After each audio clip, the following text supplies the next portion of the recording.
നമ്മൾ തുടക്കത്തിൽ സൂചിപ്പിച്ചതാണ് ഇന്നലെ പുറത്തു വന്ന റിയാസ് മൗലവി കൊലക്കേസ്. ഈ കൊലക്കേസിൽ സംഭവം നടന്ന് 3 ദിവസത്തിനുള്ളിൽ അറസ്റ്റിലായതാണ് പ്രതികൾ. പക്ഷേ ഈ പ്രതികളെ 7 വർഷത്തിന് ശേഷം ഈ കോടതി കേസിൽ വിധി പറയുമ്പോൾ അവരെ വെറുതെ വിട്ടു എന്നു മാത്രമല്ല, പ്രോസിക്യൂഷനെതിരെ ഗുരുതരമായ ആരോപണങ്ങളായിരുന്നു ഇന്നലെ കോടതി ഉന്നയിച്ചത്. ഈ കേസ് തെളിയിക്കുന്നതിൽ ഗുരുതരമായ പിഴവുകൾ പറ്റി, പ്രതികളെ മുൻവിധിയോടെ കണ്ടു, ഒപ്പം തന്നെ പ്രാഥമികമായ തെളിവ് ശേഖരണത്തിലടക്കം അന്വേഷണ ഉദ്യോഗസ്ഥർക്ക് പിഴവ് പറ്റി എന്നതടക്കമുള്ള ഗുരുതരമായ ആരോപണമുണ്ടാവും. സാധാരണ ഒരു കേസിന്റെ അന്വേഷണവും നിയമ നടപടി എന്നതിനുമൊപ്പം കാസർഗോഡിന്റെ രാഷ്ട്രീയ രംഗത്തടക്കം വലിയ ചലനമുണ്ടാക്കാൻ സാധ്യതയുള്ള ഒരു കേസായി ഇത് മാറുന്നു എന്നതാണ് അതിന്റെ രാഷ്ട്രീയ പ്രാധാന്യം വർദ്ധിപ്പിക്കുന്നത്. അതുകൊണ്ട് തന്നെ ഇന്നലെ ഈ കോടതി വിധി പുറത്തു വന്നപ്പോൾ തന്നെ ഞെട്ടൽ രേഖപ്പെടുത്തിക്കൊണ്ടാണ് പൊതുവിൽ എല്ലാവരും സംസാരിച്ചത്. ഇപ്പോൾ ഒടുവിൽ പ്രോസിക്യൂഷൻ, അതായത് പബ്ലിക് പ്രോസിക്യൂട്ടർ തന്നെ ഈ കോടതി വിധിയിലെ അസ്വാഭാവികത ചൂണ്ടിക്കാട്ടുകയാണ്. അപ്പീൽ നൽകാനാണ് തീരുമാനം. ഒപ്പം ഈ ഗുരുതരമായ വിമർശനങ്ങൾ ഉന്നയിക്കുന്ന കോടതി ഉത്തരവിലെ പരാമർശങ്ങളെ തള്ളിക്കളഞ്ഞുകൊണ്ടാണ് പ്രോസിക്യൂട്ടർ ഷിജിത്ത് രംഗത്ത് വന്നിരിക്കുന്നത്. നമുക്ക് വേഗത്തിൽ അദ്ദേഹത്തിന്റെ വാക്കുകളൊന്ന് കേൾക്കാം. കാസർഗോഡ് റിയാസ് മൗലവി കേസിൽ വലിയ തിരിച്ചടിയാണ് പ്രോസിക്യൂഷൻ ഉണ്ടായിരിക്കുന്നത്. പ്രതികളെ മുഴുവൻ വെറുതെ വിട്ട കോടതി രൂക്ഷമായ വിമർശനങ്ങളും അന്വേഷണ സംഘത്തിനും പ്രോസിക്യൂഷനുമെതിരെ ഉന്നയിച്ചിരിക്കുന്നു. കേസിലെ സ്പെഷ്യൽ പ്രോസിക്യൂട്ടർ ശ്രീ ഷാജിത്ത് നമ്മോടൊപ്പം ഉണ്ട്. ഇത്തരമൊരു വിധി പ്രതീക്ഷിച്ചതാണ്. ഇതിലൊരു തിരുത്തുണ്ട്. കാരണം ഒരിക്കലും ജഡ്ജ്മെന്റിൽ എവിടെയും പ്രോസിക്യൂഷന് കനത്ത വീഴ്ച എന്നോ പോലീസിന് കനത്ത വീഴ്ച പറഞ്ഞിട്ടില്ല. അത് ചില രാഷ്ട്രീയക്കാരുടെ സൃഷ്ടികൾ മാത്രമാണ്. ഈ രാഷ്ട്രീയക്കാർക്ക് റിയാസ് മൗലവി കേസിൽ എന്താണ് സംഭവിച്ചതെന്ന് അറിയില്ല. അവർക്കറിയുന്ന 3 വസ്തുതകൾ: 1, റിയാസ് മൗലവി കൊല്ലപ്പെട്ടു; 2, അതിനൊരു കേസ് വന്നു; 3, വിചാരണ നടത്തി പ്രതികളെ വെറുതെ വിട്ടു. ഇതിലുപരിയായിട്ട് വിധി പകർപ്പ് പോലും കാണാതെയാണ് പ്രോസിക്യൂഷനും പോലീസിനും വീഴ്ച എന്ന് ചില രാഷ്ട്രീയ നേതാക്കന്മാർ പ്രസ്താവന നടത്തിയത്. തികച്ചും ദൗർഭാഗ്യകരമാണ്. കാരണം ഈ കേസിൽ എന്താണ് സംഭവിച്ചത് എന്ന് അറിയുന്നത് 1, കാസർഗോഡ് പള്ളി കമ്മിറ്റിയും റിയാസിൻ്റെ കുടുംബവും പിന്നെ സ്പെഷ്യൽ പ്രോസിക്യൂട്ടറായി നിയമിച്ച ഞാനുമാണ്. കഴിഞ്ഞ 7 വർഷക്കാലമായിട്ട് ഈ കേസിൽ ജീവിച്ചു കൊണ്ടിരിക്കുകയായിരുന്നു. 7 വർഷക്കാലമായിട്ട് പ്രതികളുടെ പിന്നാലെ പോയി പ്രതികളുടെ ജാമ്യാപേക്ഷ എല്ലാം തടഞ്ഞു. കേരള ഹൈക്കോടതിയിലും ജില്ലാ കോടതിയിലും പ്രതികൾ ജാമ്യാപേക്ഷ ബോധിപ്പിക്കുന്ന സമയത്ത് കറക്റ്റായിട്ട് അത് ഫോളോ ചെയ്തു. കറക്റ്റായിട്ട് കാസർഗോഡ് സമാധാന അന്തരീക്ഷം പുനഃസ്ഥാപിക്കാൻ പ്രോസിക്യൂഷനും പോലീസിനും കഴിഞ്ഞു. 97 സാക്ഷികളെയും 215 രേഖകളും 45ഓളം മുതലുകളും കോടതിയിൽ ഹാജരാക്കി. അതിൽ RSSകാരാണെന്ന് തെളിയിക്കാനുള്ള 4 സാക്ഷികൾ കൂറുമാറി. എന്നാൽ കുറ്റപത്രത്തിൽ RSSകാരാണെന്ന് മാത്രമല്ല, 1 മുതൽ 3 വരെ പ്രതികൾക്ക് മുസ്ലിം സമുദായത്തോടുള്ള വിരോധം കാരണം ഈ കൊലപാതകം നടത്തിയെന്നാണ് പ്രോസിക്യൂഷൻ കേസ്.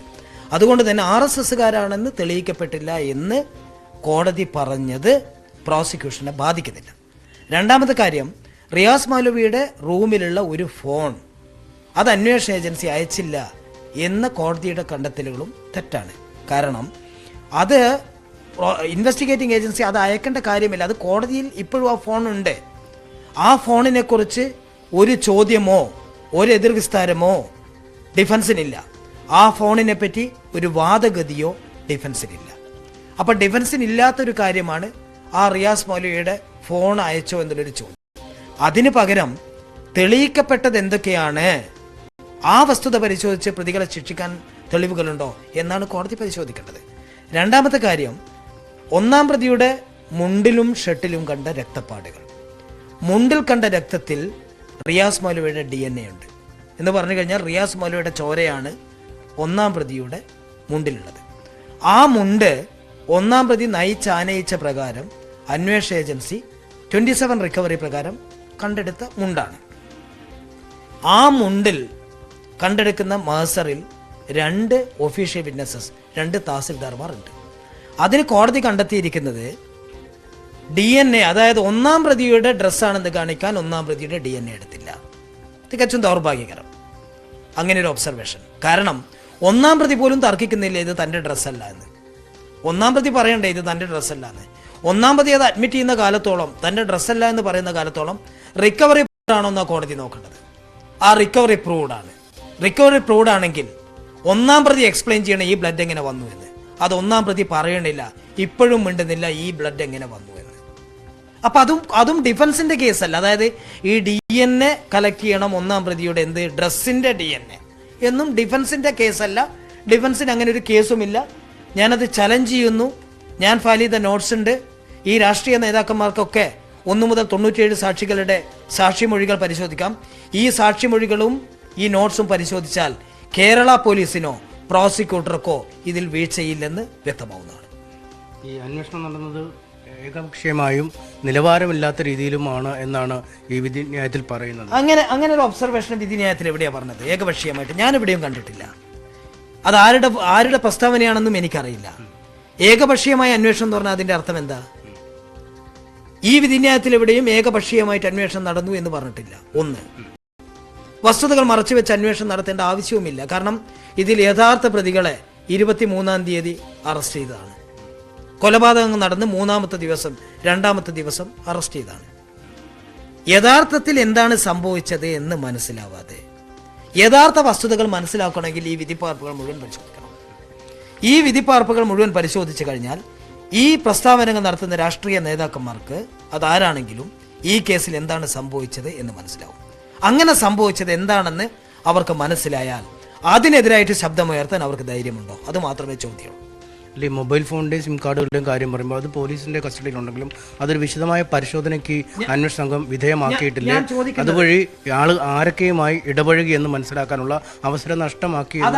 അതാണ് ഞാൻ വീണ്ടും പറയുന്നത്. റിയാസ് മൗലവിയുടെ കയ്യിൽ നിന്നും ഒരു ഫോൺ കിട്ടിക്കഴിഞ്ഞാൽ അതിനെപ്പറ്റി അന്വേഷണ സംഘം പരിശോധന നടത്തിയില്ല എന്നുള്ളത് പ്രതികളെ വെറുതെ വിടാനുള്ള ഒരു കാരണമായിട്ട് എടുക്കാൻ പറ്റുമോ?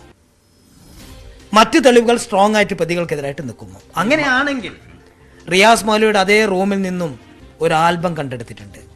ആ ആൽബത്തിൽ റിയാസ് മൗലവിയുടെ കൈക്കുഞ്ഞും ഭാര്യയും മറ്റനേകം ആളുകളുടെ ഫോട്ടോസുമുണ്ട്. ആ ഫോട്ടോസിലുള്ള ആളുകളെ കുറിച്ചും അതിന് ഏജൻസിയെക്കുറിച്ചൊക്കെ അന്വേഷണം നടത്തി കഴിഞ്ഞാൽ കേരള പോലീസിന് ഈ അന്വേഷണം തീരുമോ? അതിന്റെ നേരെ മറിച്ച് നമ്മൾ ആലോചിക്കേണ്ടത്, ആ ഫോണ് കോടതിയിൽ ഉണ്ടായിരുന്നില്ലേ? ഇലക്ട്രോണിക് എവിഡൻസ് അല്ലേ അത് കോടതിയിലിടണം. പ്രതികൾക്ക് ഒരു ചോദ്യമുണ്ടോ? പ്രതികൾക്ക് ഈ അത് പരിശോധിച്ചിരുന്നു. അത് പരിശോധിക്കേണ്ട ആവശ്യമില്ലെന്ന്. അത് റിയാസ് മൗലവി ഉപയോഗിക്കുന്ന ഒരു ഫോണ്. ഇനി റിയാസ് മൗലവിക്ക് ഏതെങ്കിലും കോളുകൾ അതിൽ വന്നിട്ടുണ്ട് എന്നുള്ളൊരു വാദം പ്രതികൾക്കുണ്ടോ? പ്രതികൾക്കുണ്ടെങ്കിൽ പ്രതികൾക്ക് ആ ഫോണ് ആവശ്യപ്പെട്ടൂടെ അയക്കാൻ? പ്രോസിക്യൂഷൻ ആ ഫോണ് റിയാസ് മൗലവി ആരൊക്കെ വിളിച്ചു എന്ന് തെളിയിക്കണം. നിയമം അതല്ല, അവൈലബിൾ എവിഡൻസ്. അതായത് ഒരു സുപ്രീം കോടതിയുടെ വിധിയുണ്ട്, ഞാനിതിൽ സൈറ്റ് ചെയ്തിട്ടുണ്ട്. അതായത് പ്രോസിക്യൂഷൻ എല്ലാ ഡിഫൻസും മീറ്റ് ചെയ്യേണ്ട കാര്യമില്ല. പ്രോസിക്യൂഷൻ മതിയായ തെളിവുകൾ പ്രതികൾക്കെതിരായിട്ട് ഹാജരാക്കുക. അതിൽ ചിലപ്പം പോലീസ് വിട്ടുപോയ ചില കാര്യങ്ങൾ ഉണ്ടാവാം. അത് വിട്ടുപോയാൽ അതിന് നമ്മൾ പറയാം മൈനർ ലാച്ചസ്. ആ മൈനർ ലാച്ചസ് പ്രതികളെ വെറുതെ വിടാൻ പറ്റില്ല എന്ന് അനേകം സുപ്രീം കോടതിയുടെ വിധികളില്ലേ? അല്ല, പക്ഷേ ഇപ്പോൾ ഈ ആരോപണം അല്ലെങ്കിൽ ആളുകൾ വിമർശിക്കുന്നതിൻ്റെ പ്രധാന കാരണം ഈ ഫോൺ പരിശോധിച്ചിരുന്നെങ്കിൽ മറ്റു കാരണങ്ങൾ ഇതിനുണ്ടായിരുന്നോ അല്ലെങ്കിൽ മറ്റാരൊക്കെ ആശയവിനിമയം നടത്തി എന്നൊക്കെ കണ്ടുപിടിക്കാനുള്ളൊരു അവസരം നഷ്ടമാക്കി. മറിച്ച് ഒരു ഭാഗത്തേക്ക് മാത്രം കേന്ദ്രീകരിച്ച് അവിടെ മാത്രം അന്വേഷണം നടത്തി എന്ന. അതിനാണ് ഞാൻ പറയുന്നത് ഫാൻസിഫുൾ ഡിഫൻസ്. അത് നിയമം അറിയാത്ത ആൾക്കാരുടെ പ്രസ്താവനകളാണ്. കാരണം നിങ്ങൾ പറഞ്ഞത് കറക്റ്റാണ്. ആ ഫോൺ കോടതിയിൽ അന്വേഷണ ഏജൻസി ഹാജരാക്കിയിട്ടില്ലെങ്കിൽ റിയാസ് മൗലവി എന്ന് പറയുന്നൊരു ഉസ്താദ് ഉപയോഗിക്കുന്ന നോക്കിയയുടെ 1000 രൂപയുടെ ഫോണ് അത് അന്വേഷണ സംഘം കൃത്യമായി കണ്ടെടുത്ത് കോടതിയിൽ ഹാജരാക്കുന്നു. എന്നാൽ ഇത് അന്വേഷണ സംഘം പരിശോധനയ്ക്ക് അയക്കുന്നില്ലെങ്കിൽ, ഒരു ചോദ്യവും ചോദിക്കാത്ത കാലത്തോളം, അത് ചലഞ്ച് ചെയ്യാത്ത കാലത്തോളം പ്രോസിക്യൂഷൻ എന്ത് ബാധ്യതയാ? 2, താങ്കൾ പറഞ്ഞത് ശരിയാണ്.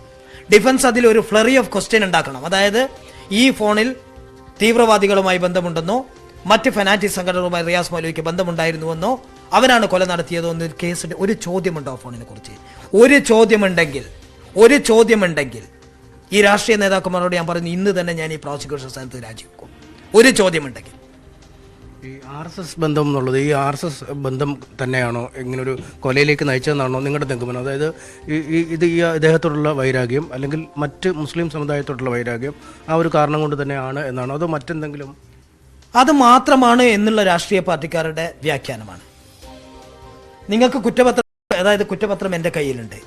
ഈ കുറ്റപത്രത്തിൽ നിങ്ങൾക്ക് കാണാം, കുറ്റപത്രം തന്നെ കോടതി ഫ്രെയിം ചെയ്തിരിക്കുന്നത് പ്രതികൾക്ക് ഹിന്ദു കമ്മ്യൂണിറ്റിയിലായതുകൊണ്ടും മുസ്ലിങ്ങളോടുള്ള വ്യക്തിവൈരാഗ്യം കൊണ്ടും അതിൻ്റെ കൂടെ RSS ആയതുകൊണ്ടും എന്നാണ്. അതിൽ RSS ആണെന്ന് കാണിക്കാൻ 4 സാക്ഷികളെ പ്രോസിക്യൂഷൻ വിസ്തരിച്ചു, 4 കൂറുമാറി. അതുകൊണ്ട് ഹിന്ദുക്കളാണെന്ന് തെളിയിച്ചാലും ഇവരാണ് അവിടെ പോയതാണെന്നും തെളിയിച്ചാൽ പോരെ? RSSകാരെ ആണെന്ന് തെളിയിക്കാൻ കഴിയാത്തത് കൊണ്ട് ഒരു കേസ് വെറുതെ വിടേണ്ട ഒരു സാഹചര്യത്തിലേക്ക് എത്തുമോ? അതും ഇത്രയും ഒരു സെൻസേഷണൽ ക്രൂവൽ ബ്രൂട്ടൽ മർഡർ. RSSകാരാണെന്ന് തെളിയിച്ചില്ലെങ്കിലും ഹിന്ദുക്കളാണെന്നും മുസ്ലിങ്ങളോടുള്ള വിരോധവും തെളിയിച്ചിട്ടുണ്ട്. ഹിന്ദുക്കൾക്കെല്ലാം മുസ്ലിങ്ങളോട് വിരോധം ഉണ്ടാവണമെന്നില്ല. അങ്ങനെയില്ലല്ലോ, എല്ലാ ഹിന്ദുക്കളെ പറ്റി പറയണില്ലല്ലോ. 1 മുതൽ 3 വരെ പ്രതികൾക്കുള്ള വിരോധത്തിന് കാരണവും പറയുന്നുണ്ടല്ലോ.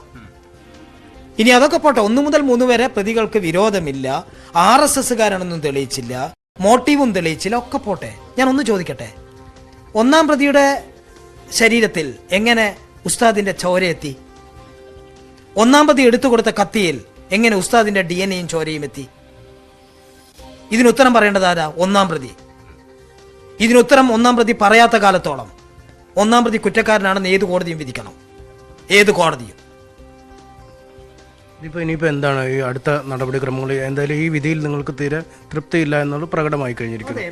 അപ്പീൽ കാരണം ഒരു കോടതി മാത്രമല്ല ഇന്ത്യ രാജ്യത്ത്. ജുഡീഷ്യറിയിൽ വിശ്വാസമുണ്ട്, ഏതെങ്കിലും കോടതികളിൽ നിന്ന് നീതി കിട്ടും. കാരണം ഇപ്പോൾ ഇവർ രാഷ്ട്രീയ പാർട്ടിക്കാർക്കാ പ്രശ്നം.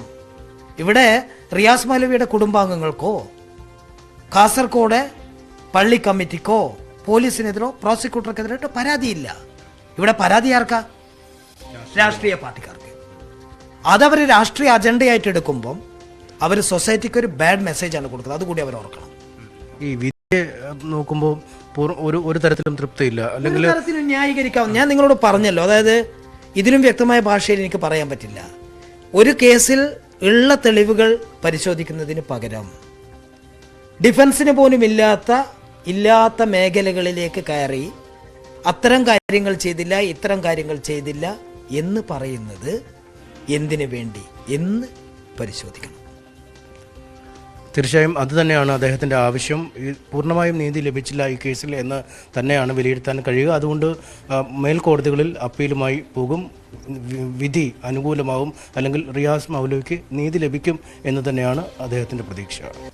യെസ്, MS അനീഷ് കുമാറാണ് ഈ പബ്ലിക് പ്രോസിക്യൂട്ടറുമായി സംസാരിച്ചത്. അനീഷ് കുമാർ തന്നെ നമുക്കൊപ്പം ചേരുന്നുണ്ട്. ഈ വിഷയത്തിൽ പ്രോസിക്യൂട്ടർ കോടതിയുടെ എല്ലാ നിരീക്ഷണങ്ങളും തള്ളുന്നു എന്നതാണ് സാഹചര്യം. പക്ഷേ ഈ കേസിൽ വിധി പറയപ്പെട്ടു. പ്രാഥമികമായി അപ്പീൽ ഈ ഹിയറിംഗ് കേട്ട കോടതി വിധി പറഞ്ഞു എന്നതാണ് സാഹചര്യം. അനീഷ്, ഈ കോടതി ഉത്തരവിലെ 131-ാം പേജിലെ പരാമർശം ഞാനൊന്ന് വായിക്കാം. The failure of investigation officer to conduct DNA test എന്ന് തുടങ്ങി ഇൻവെസ്റ്റിഗേഷനെ പറ്റിയ പിഴവുകൾ അക്കമിട്ട് നിരത്തിയാണ് ഈ ഉത്തരവ് പുറത്തിറങ്ങിയിരിക്കുന്നത്. 131 അടക്കമുള്ള മറ്റ് പ്രധാനപ്പെട്ട പേജുകളിലൊക്കെ ഈ തരത്തിലുള്ള പിഴവുകൾ കൃത്യമായി പരാമർശിക്കുന്നുണ്ട്.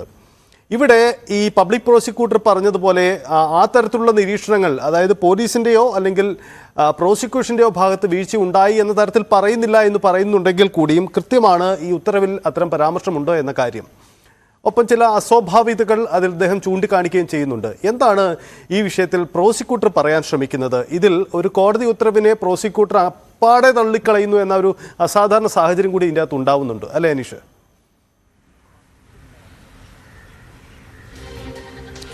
തീർച്ചയായും 2 കാര്യങ്ങൾ പറഞ്ഞാണ് കോടതി ഈ പ്രതികളെ വെറുതെ വിട്ടിരിക്കുന്നത്. അതിൽ ഏറ്റവും പ്രധാനമായി പറയുന്നത് ഈ പ്രതികളുടെ ഈ മൗലവിയുടെ മുറിയിൽ നിന്ന് ലഭിച്ച മൊബൈൽ ഫോണും സിം കാർഡും വിശദമായ പരിശോധനയ്ക്ക് വിധേയമാക്കിയില്ല എന്നതാണ്. അതിന് കൃത്യമായ വിശദീകരണം സ്പെഷ്യൽ പ്രോസിക്യൂട്ടർ നൽകുന്നു. കാരണം ആ കേസുമായി ബന്ധപ്പെട്ട് പ്രതികളെ കിട്ടിയിരിക്കുന്നു.